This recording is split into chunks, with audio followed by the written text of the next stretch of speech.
The top is looking a whole lot like the bottom. Now, in order for that to be the case, you need to grant me some nuances. This might not be the technical top. Today might not have been the top tick, but it sure was pretty close, and it's the top local tick, at least for the S&P 500. And you might not fully understand what I mean by the bottom. How is this at all similar to the bottom? There's seemingly nothing similar about today to the bottom. However, let's go back in time to that October 12th, October 13th low. On October 13th, I believe that was the date, it could have been October 12th, we got CPI. The CPI was hotter than expected. In the pre-market, the market sold off quite aggressively, and then the market reversed, which seemed very strange because it was a hotter than expected CPI. You would expect the market to be down and for that to be the beginning of more additional pain. However, that was not the case. What ended up happening was the market tumbled in the pre-market and rebounded deep into the green on the notion that peak inflation. It's just going to fall like a rock. The Fed is going to be done sooner than we think. And savvy traders trying to be a hero decided to be a little too cute, or maybe correctly be a little too cute, and rallied stocks. They, tried to get ahead of the fundamentals. And sometimes that makes sense. You have to step right in there in the pain. And I'm sure there were a lot of shorts who capitulated today. I see that a lot on Twitter. It's unfortunate, but just like on the short side and the same on the long side, sometimes you have to stick through the pain. And we're beginning to see that. First thing in the morning, the market is very green. It's up a lot. And then, boom, the market opens and we're lower. Now, there has to be a reason for this. And there actually is plenty of reasons for this. There's going to be a whole lot that we can talk about in this video. But it's a lot of the stuff we've been saying. So, for example, core inflation is what really matters. And the Fed speak today indicated, and the Fed speak yesterday indicated, that they're not viewing this as a significant trend towards 2% or any sort of positive trend towards 2%. This is most of what inflation is that they care about, because energy and food prices, they can't really control that directly. They're very volatile, especially to geopolitical, weather-related events. The Fed is not the weatherman, so they obviously have to grant that area of the market has volatility. But your ability to get a haircut and the price you pay for a haircut is not determined by the weather or by some international cartel.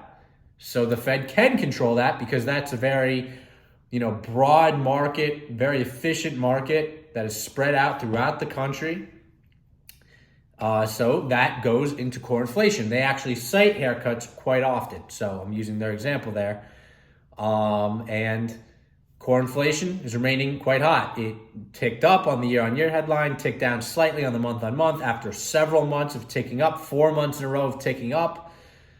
So it's not really doing a whole lot. And let's not forget, even if you do look at the headline, oil prices are starting to go back up. And who knows if that will bleed into core inflation. It probably did a little bit in the past, maybe did a little bit out on the way out, but the Fed is viewing that they said yesterday, Williams said yesterday, core services X housing has yet to budge, and that means we have our work cut out for us.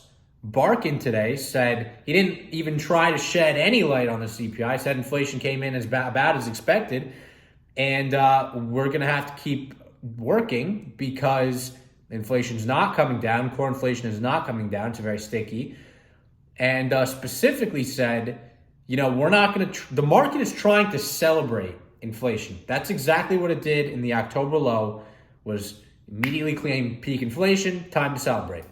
But the Fed wants to paradigm shift us to the notion that it's not time to celebrate, that we'll celebrate once we're down at 2% inflation for a few months. Then we'll celebrate. And that's the more appropriate thing. You don't celebrate winning the NBA Finals, in round 1 or round 2 even, right? Or even in the semifinals, you don't celebrate winning the championship. No. You celebrate once you've won, once that trophy is in your hand. That's when you celebrate. So the market should not be celebrating And that is only one side of the equation. That's only the inflation side of the equation. Then we get into the Fed minutes. And actually, if you look at my Twitter, I tweeted this yesterday. The Fed had been saying that, we expect inflation to be less than 1% growth this year. This year, less than 1% growth. But Atlanta Fed GDP is now projecting that that GDP was 2.2% in Q1. Okay, so if they're expecting less than 1% for the year and 2.2% in Q1, you do the math on that, that's a slowdown. You could argue, if you have only 0.1% for each of the next quarters, you can still get to 1%. I guess maybe that's true. It's a bit of a stretch. But the Fed staff today, in minutes, said they expect a mild recession in the second half of the year. So that is the other side of the equation for stocks. People have been trying to say peak inflation, peak Fed, trying to price in rate cuts, yada, yada, yada, be a little too cute, be a little too savvy, try to, find something that is not there, that is not obvious, even though it's currently priced into the market very much so. And all the fundamentals and the Fed speak point to it not being the case. People wanted to price it in, and here we are. The Fed is pouring cold water on that.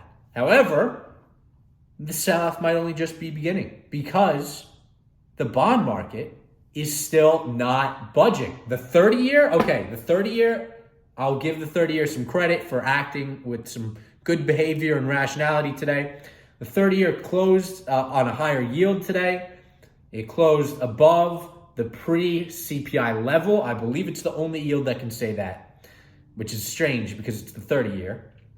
And that arguably should be the lowest one if we're expecting inflation to be a short-term phenomena, if we're expecting higher rates to be a short-term or temporary phenomena, because it should factor in higher rates as the smallest percent of its total return. Anyways, the 2-year, as of this moment, before I started this video, was below 4%.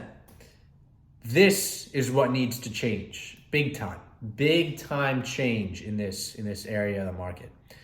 The Fed is currently the minimum rate, so you can go, or the banks can go directly and deposit money just at the Fed bank. When you deposit money at the bank and the bank pays you interest, the banks have cash too, and they can go and deposit at the Fed.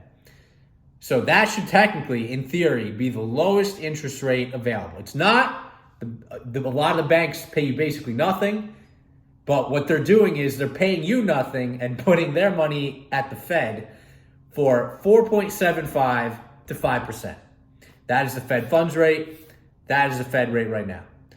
The Fed all signs are pointing to another rate hike, at least one other rate hike in May. And I say at least one because the talk has been inflation is still persistent and core inflation hasn't budged and we have more work to do. Everybody except Goolsbee said we had more work to do. Goolsbee was the one kind of dovish maybe outlier who said some kind of dovish things about maybe pausing around bank stress. But if you look at the dot plot, we only had one single dot that didn't call for at least one additional rate hike. So that was probably Goolsbee. That was probably the one outlier. Then you had the vast majority calling for one more rate hike, presumably in May. And then you had 3 more calling for 2 rate hikes, an additional 3 more calling for 3 rate hikes, and 1 more calling for 4 more rate hikes. So the bias is towards more than 1 rate hike. But for the sake of simplifying the situation, we'll just assume that we only get 1 more rate hike to 5 to 5.25%. The Fed has that being the year-end rate. So for most of this year, being at or above 5%, pretty much almost an average rate of 5% for the Fed for the entire year, almost about the entire year, 5%. And then at the end of next year, they still expect the average rate to be above, or the rate to finish next year at about 4.5%. So this year, 5%, finish next year at 4.5%. You tell me why the 2-year, which is different than just putting your money at the bank because you have to lend the money out and you can't do anything with it. No opportunity cost, you got currency risks, all kinds of various risks. Why that rate, with the Fed funds rate being above 5% to the end of this year and 4.5% at the end of next year, which includes part of next year being above 5%, why the 2 years below 4%? Think about that. It just simply doesn't work. The math doesn't work, and the Fed is saying the math doesn't work. They don't know why the market is so different than what their guidance is, but that is the situation. Again, people have been trying to be a little too savvy, a little too cute in the market, in the bond market as well, trying to say, oh, the Fed is going to pivot, they're going to cut. It should be very obvious today when we had cooler than expected CPI and the market still closes very much in the red, that's not the case anymore. And hopefully this is the beginning of a paradigm shift and a correction. And things will begin to play out that way. They haven't so far this year. So we'll see what happens. That's my assumption. This is my macro read and fundamental analysis. Anything can happen. I have been wrong this year. I'm down so far year to date. But we had a very good year last year, and this is my read on the fundamentals. So that's today's video, and until next time, peace out.